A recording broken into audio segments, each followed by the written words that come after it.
M캐시플로어, 안녕하십니까. M캐시플로어의 두 번째 강의를 시작하도록 하겠습니다.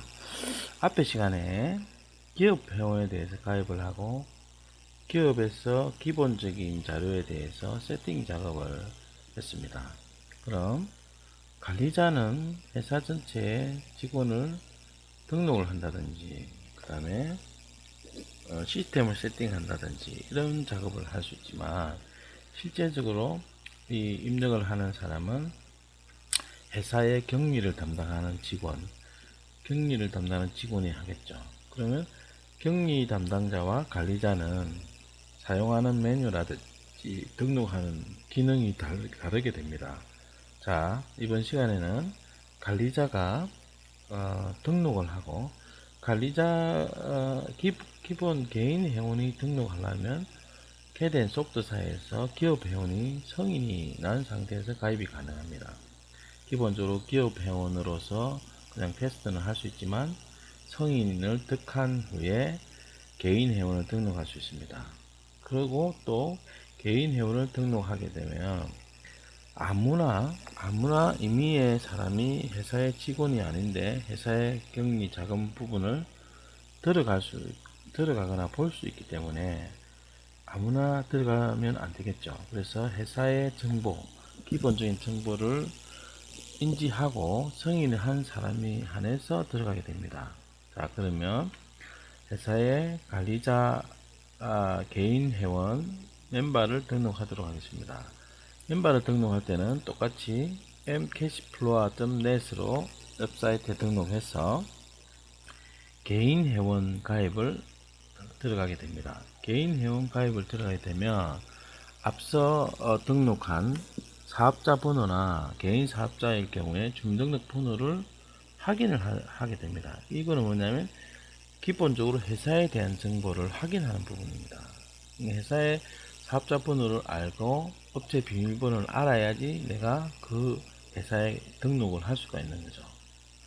업무용 소프트웨어고 돈에 관련된 거기 때문에 비밀이라든지 보안 때문에 이런 부분을 관리하는 부분이고요.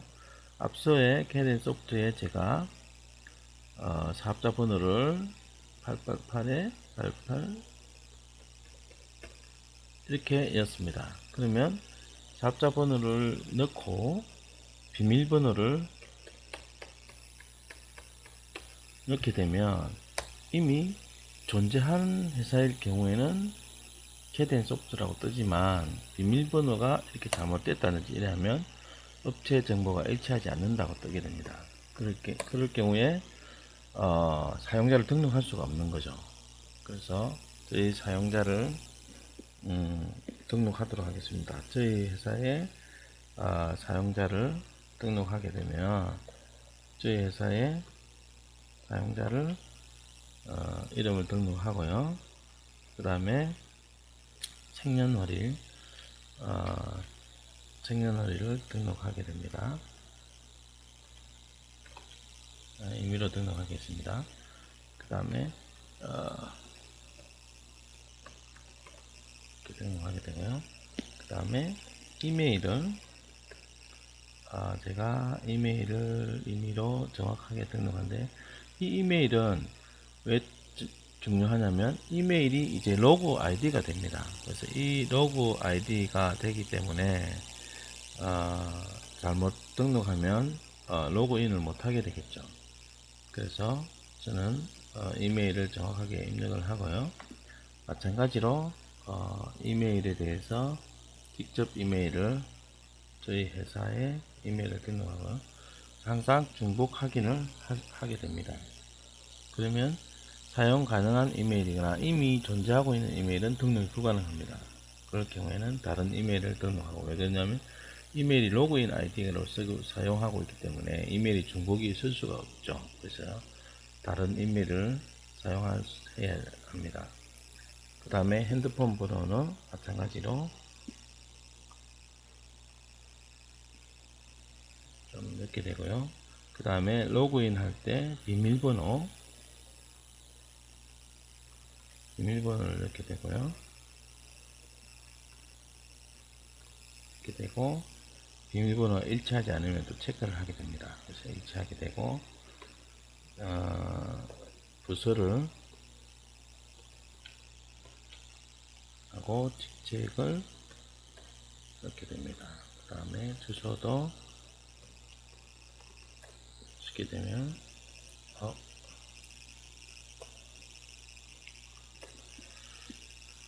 삼전동에 예를 들자면 이렇게 주소를 선택을 하게 되고요. 번지를 또 찍게 됩니다. 그러면 저장을 하게 되면 저장이 됩니다. 자, 개인 사용자를 가입을 했는데요. 개인 사용자를 바로 로그인을 해보도록 하겠습니다. 그래서 캐럿.co.kr로 제가 했고요. 로그인을 하게 되면 등록 개인 회원을 가입을 했지만 캐드앤소프트사에서 저희 캐드앤소프트 아니고 여기 등록한 관리자 앞에 등록했던 그 사업자에서 관리자가 이 사원에 대해서 승인을 하지 않았습니다. 그래서 로그인을 할 수가 없게 되는 거죠. 그럴 경우에 아까 전에 제가 앞에 관리자로 했던 CEO로 등록을 했는데요. 여기서 사용자를 승인을 해줘야 됩니다. 승인은 로그인을 하게 되면 캐드앤소프트 홍길동으로 들어가는데 여기서 사용자 승인이 있습니다. 사용자 승인에 가서 조회를 하게 되면 금방 권미경이라는 직원이 이렇게 등록을 했습니다. 그래서 현재 승인을 하지 않았고요. 미승인 상태로 되어 있죠. 그래서 클릭을 해서 승인을 하게 되면 이 사원이 승인이 됩니다. 그래서 승인이 돼서 이때 승인을 해야 이 직원이 이제 관리부에 경영지원팀에 있는 권미경 대리님이 로그인을 할 수가 있습니다. 그래서 지금 현재 사용자는 최대 2명에서 1명이 이제 승인이 된 상태죠.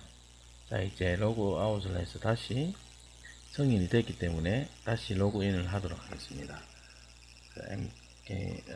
김이라는 아이디로 제가 아까 전에 승인을 했죠. 그래서 다시 로그인을 하게 되면 이제 로그인이 되죠. 여기 보시면 아시겠지만 아직 관리자 화면과 사용자 화면은 이렇게 다르게 됩니다. 앞에 시스템 관리자라든지 관리자 승인이라는 이런 부분의 메뉴는 관리자에만 나타나고 사용자에는 나타나지 않는 거죠. 그래서 영리부의 사용자 차장님이나 이런 분들은 관리자 권한을 가지고 사용자 권한은 이렇게 사용자가 사용을 할 수 있죠. 그렇지만 사용자들에 대한 상세 정보도 마찬가지로 비밀번호라든지 이런 부분은 여기서 수정을 할 수가 있습니다. 자기에 대한 정보는 수정을 할 수가 있게 되고요. 그 다음에 환경 설정이라든지 이런 부분도 마찬가지로 사용자들은 다 할 수 있습니다. 예를 들자면 우리는 그레트를 쓰는데 울진이라는 회사에 그레트를 사용을 한다. 그럴 경우에 이렇게 카피를 한다든지 그레트에 대한 정보를 이렇게 등록을 할 수가 있습니다. 등록하면 이렇게 수정을 한다든지 할 수가 있겠죠. 그 다음에 기본적인 매출 등록 이런 걸 할 수 있는데 이런 부분들은 다음 시간에 또 하도록 하겠습니다. 자, 오늘 이번 시간에는 사용자 등록하는 부분, 그 다음에 관리자가 사용자를 승인하는 부분에 대해서 살펴보았습니다. 감사합니다.